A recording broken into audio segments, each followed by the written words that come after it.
The district attorney called their alleged crime an American horror story. And today, a mother and her boyfriend had the first of many court appearances to come in connection with the killing of young Scott McMillan. Ryan is now 17 years old, but his little brother Scotty will always be 3. Their story is heartbreaking, a reminder of how vulnerable children can be when the people meant to protect them fail to do so. For 3 weeks, their lives were filled with fear and suffering at the hands of those they trusted. For Scotty, it was the last thing he ever knew. For Ryan, it was a scar that would never fade.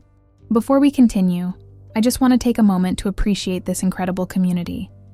It truly means a lot to see so many people coming together to shed light on these stories.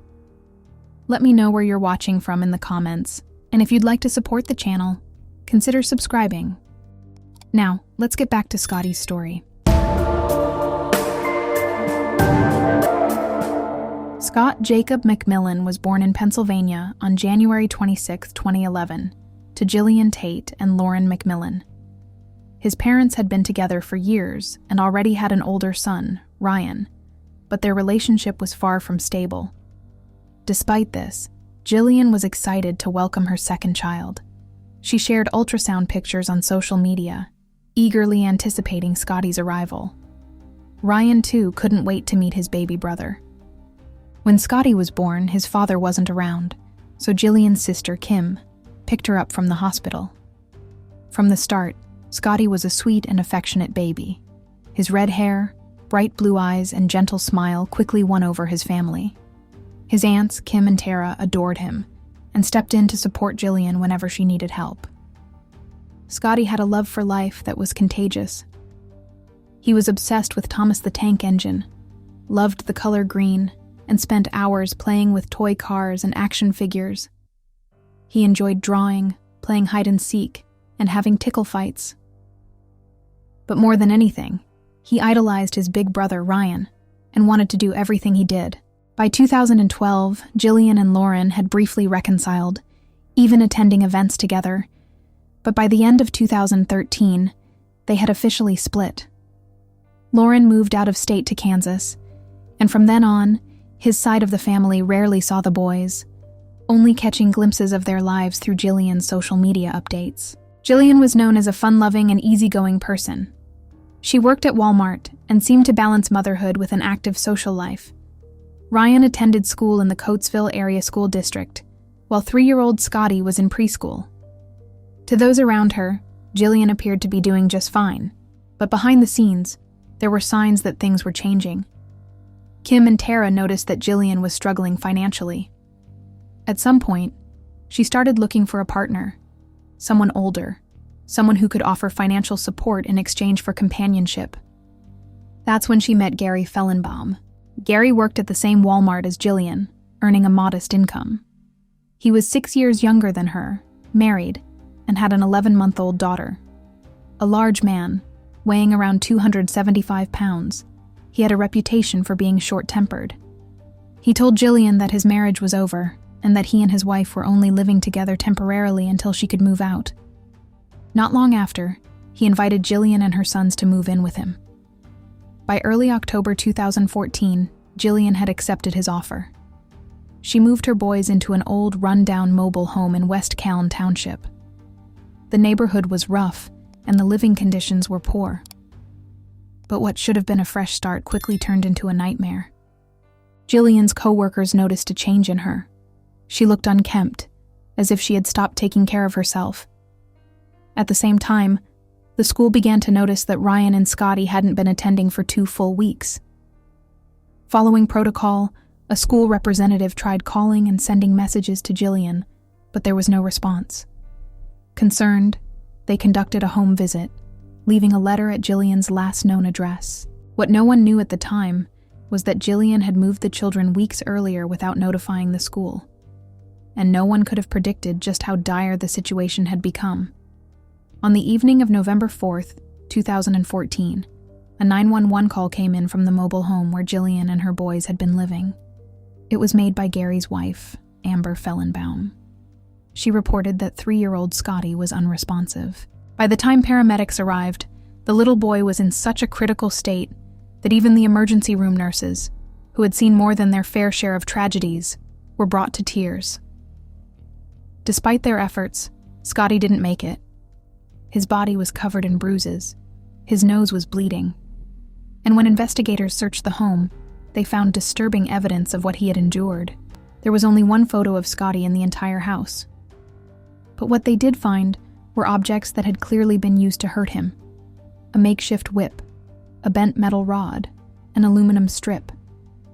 The walls had holes, believed to be from the time Scotty's head had been slammed against them. At first, Jillian tried to downplay what had happened, but soon, the truth came out. Both she and Gary had taken part in what could only be described as a horrific pattern of mistreatment. They had laughed as Scotty was hung upside down from a doorway and hit with a whip. They had used a frying pan and metal bars to hurt him. And in his final days, the little boy had suffered injuries so severe that his body simply couldn't take it anymore. 3 days before his passing, Scotty was struck repeatedly in the face and stomach. He was tied to a chair and beaten, his small body unable to escape. He was left bruised and bleeding, struggling to stay conscious. The morning before he passed, he could barely eat his breakfast, cinnamon toast. He kept spitting it out, either because he wasn't feeling well or because he was too weak.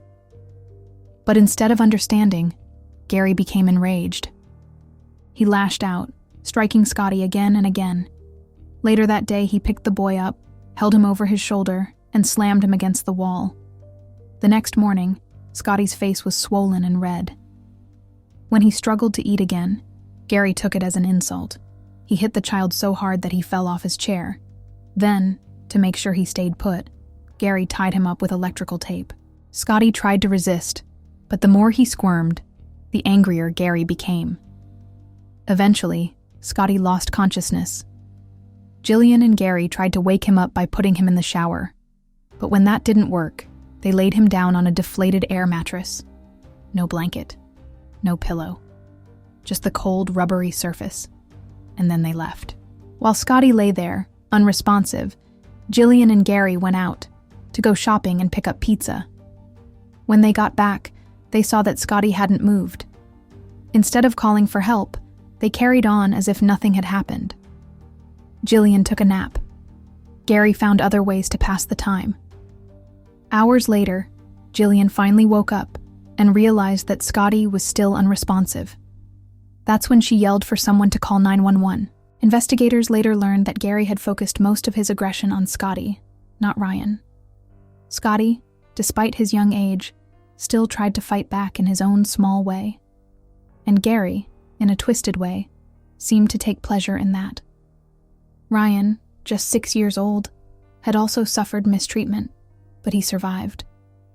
After Scotty's passing, he was placed in the care of relatives.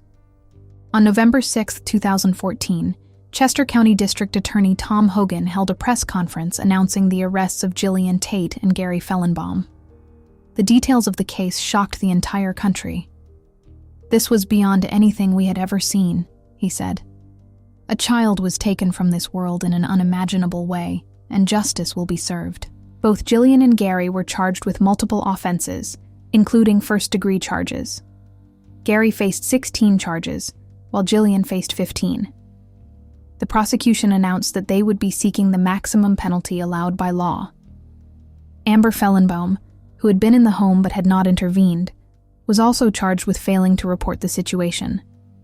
She was placed on a $500,000 bond. In her statement, Amber claimed that she had only realized the severity of the situation 2 weeks prior, when she saw Gary striking Scotty. She said she had witnessed the mistreatment but hadn't known what to do. The authorities determined that this wasn't a case influenced by outside factors like substances. Instead, it seemed that Gary had simply acted out of anger, feeling disrespected by a 3-year-old. The school confirmed that until the boys stopped attending, there had been no outward signs of mistreatment. In April 2017, Jillian took a plea deal. She admitted to her role in Scotty's passing in exchange for a reduced sentence and agreed to testify against Gary. In court, she said there was no excuse for what she had done. However, she also claimed that Gary had manipulated her, taken advantage of her mental state, and kept her in a controlling environment.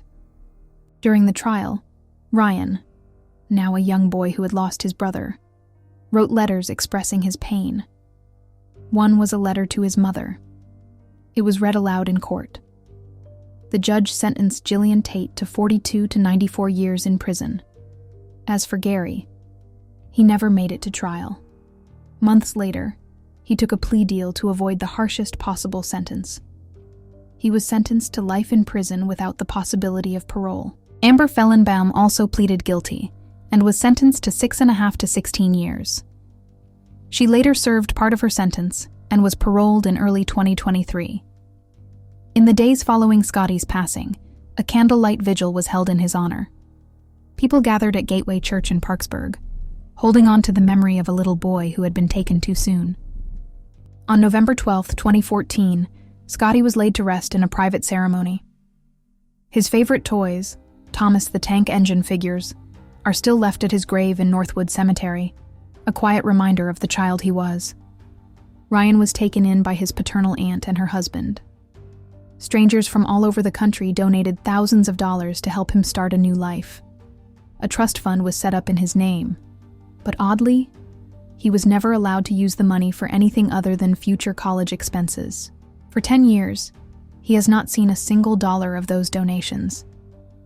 The people who contributed likely thought they were helping him rebuild his childhood, but the reality has been much different. Our hearts go out to Ryan and to all those who loved Scotty. Rest in peace, little Scotty. You were loved, and you will never be forgotten.